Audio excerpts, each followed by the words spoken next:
నమస్తే, నేను మీ శివకృష్ణ బోరాడ.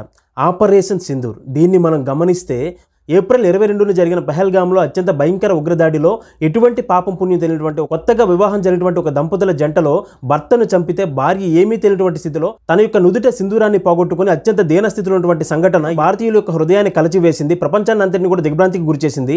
ఇప్పటికీ కూడా మనం మర్చిపోలేకపోతున్నాం ఆ సంఘటనని. అయితే ఆపరేషన్ సింధూర్ అని చెప్పి మన ఇండియన్ ఆర్మీ చేసినటువంటి ఈ గొప్ప ఆపరేషన్లో ఉన్నటువంటి అంతరార్థాన్ని కనుక మనం గమనిస్తే అందులో మొట్టమొదట మనం చూస్తే ఆపరేషన్ సింధు అంటే మొట్టమొదటి మన గవర్నమెంట్ చేసిన పని ఏంటంటే ఉగ్రవాదులకు ఆశ్రయాన్ని కల్పించిన శత్రుదేశం ఏదైతే ఉందో దాని యొక్క జీవనాధారానికి మూలమైనటువంటి సింధు నది జలాలను పూర్తిగా ఆపడం మొదటి పని.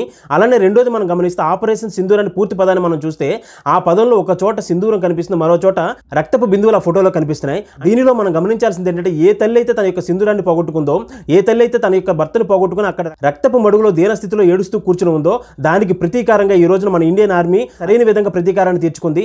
ముందుగా మన ఇండియన్ ఆర్మీకి మనస్ఫూర్తిగా కృతజ్ఞతలు తెలియజేసుకుందాం. అదే విధంగా ఎల్లప్పుడూ కూడాను మన భారత రక్షణ దళాలకు సంపూర్ణమైనటువంటి ఆరోగ్యాన్ని, శక్తిని, ధైర్యాన్ని ప్రసాదించాలని చెప్పి కులమత ప్రాంతాలకు అతీతంగా ప్రతి భారతీయుడు కూడా భగవంతుని ప్రార్థిద్దాం. మనందరం కూడాను ఎల్లప్పుడూ మన యొక్క సైన్యానికి, మన యొక్క దేశానికి అండగా నిలబడదాం. ధన్యవాదాలు. జై హింద్.